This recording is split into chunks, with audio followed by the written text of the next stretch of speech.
Hello, I'm Andy. I'm Nancy. Welcome back to our channel. Today's video, windowsills. Yeah. What? It was a long time coming. It's a step we completely forgot that even existed. Oh yeah.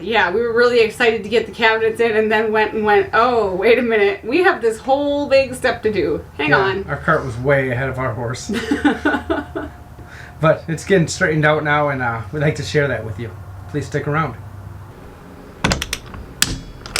There we go. Oh, and what did you say? They put Loctite on it? Yeah, blue Loctite, medium strength, not the end of the world. I didn't know it was there, though. So when I first did the first one, I didn't know what the hell was going on. I couldn't get it to turn. I think it's just about... There we go. Come on, you can do it. See, on the other one, they went in the other way.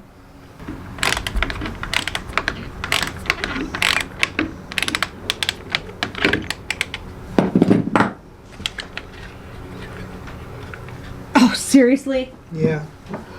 The other one I could just pop right out. Nope. Nope. Not gonna happen. I turned the camera on now. Yeah. I'm watching you. I know. That's exactly. There we go. A couple hundred other people are watching you. Yeah, and that's exactly why, This bus too. is crowded now.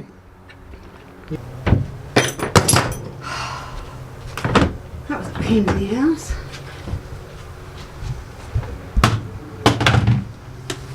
Now you still have the latches to remove. That's just the handle. Oh.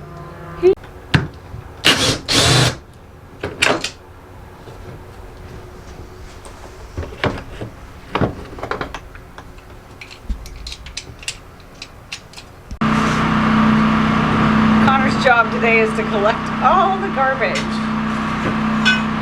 Lucky him.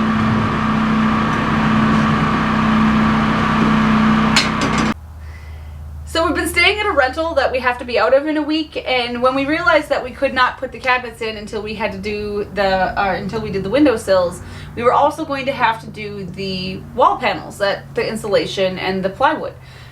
So while Andy was getting the steel ready to paint and put up and weld, I decided to paint and prime both sides of the 1/4-inch plywood underlayment. And put the insulation up on the walls, and then put the plywood up on the walls. I'm impatient, and sometimes it bites me in the ass. And this time it bit me in the shape of these rectangular holes cut out of the top of the plywood and insulation so that Andy could actually install the windowsills.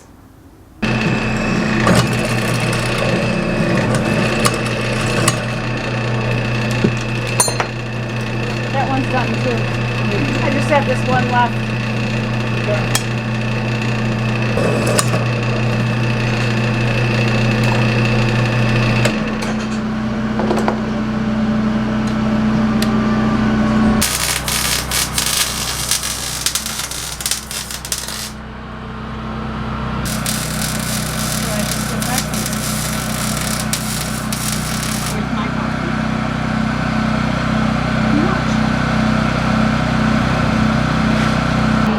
This is what it takes to make a windowsill.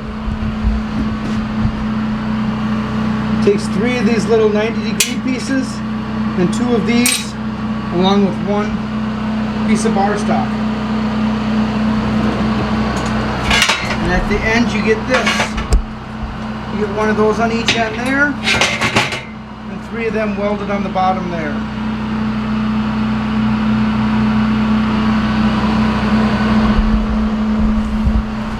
I've made 2 today, I have 1 more to go. Before we installed the windowsills, we put foam tape on the top of the window opening, and then we riveted the windowsills down with 3/4 inch, I don't even know what I'm talking about. 3/4 inch rivets to hold the windowsill down. Well, we used your weight a little bit too. Yeah, I won't take that the wrong way because I sat on them.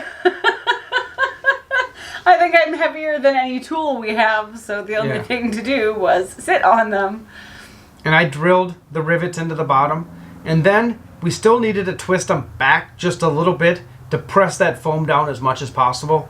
And that's where Nancy and the wrench really came in. This little lovely guy here stuffed into the end of a piece of steel was actually really, really helpful. Yeah, you sitting on it didn't really do much at all. No, and it was hard for me to get it straight because it, like he said, it had to be kind of tipped back. So I would sit on it and it would tip forward, and that's not helpful, but I mean, not super helpful, but getting it pushed down to start with was, yeah. But this little guy was able to get it twisted back, riveted in, and that foam tape is squeezed real well now. And I think he's in here to stay. Yeah, I'm going to have to get something off the other end to pound it out.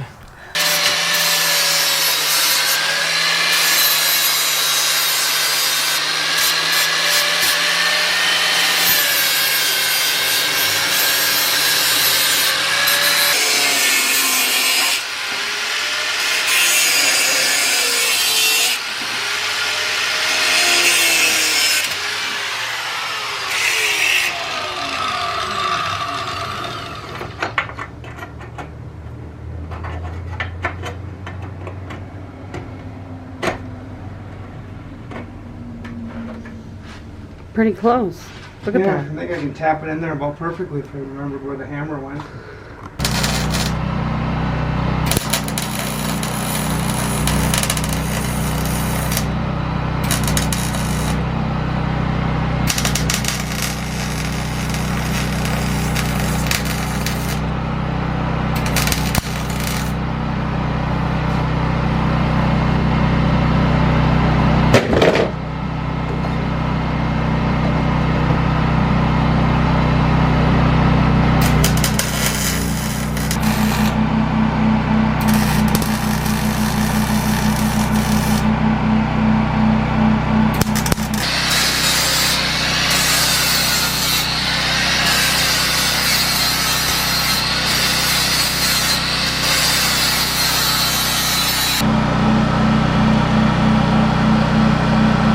Still hot, but I think that'll work. It's all one.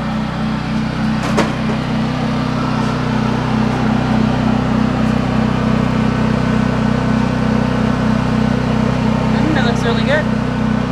After making the 3 windowsills, we painted them on all sides. We want to make sure the back or the bottom doesn't end up getting water to it and rusting, and then that rust running inside or outside of the coach and staining anything. So after they were installed, I had to grind the paint off where I was going to weld in these little spacers. So I ground off the paint, welded in these little spacers, which in essence made it one long, 16.5 foot long windowsill. I still don't know what I'm going to do with the windowsills and the rest of the coach. This was hidden behind the cabinet, so it's kind of my first design, so to speak, and I really like the way it turned out, especially with these spacers set in here. It isn't like perfectly TIG welded or anything by any stretch of the imagination, but it's way better than if I tried to use wood or anything else. I don't know what I'm going to do for the curved parts in the front because I'm not going to be able to bend this 1 by, 1 inch by 2.5 inch steel. I'm thinking of maybe using PVC up there.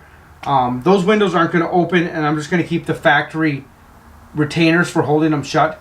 These windows I want to be able to open and then latch shut, so the latches are going to be attached above the countertop. Right now, well, this one can still be opened, but these are screwed shut straight through the windows into the windowsill, which works really well too for the windows that we don't want or need to open. And that brings us back to exactly where we were 2 weeks ago, installing kitchen cabinets.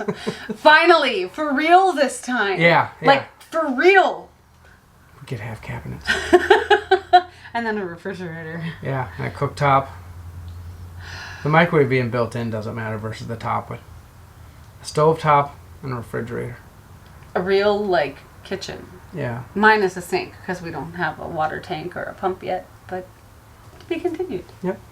To be continued. Thanks for watching our video. Peace. Bye.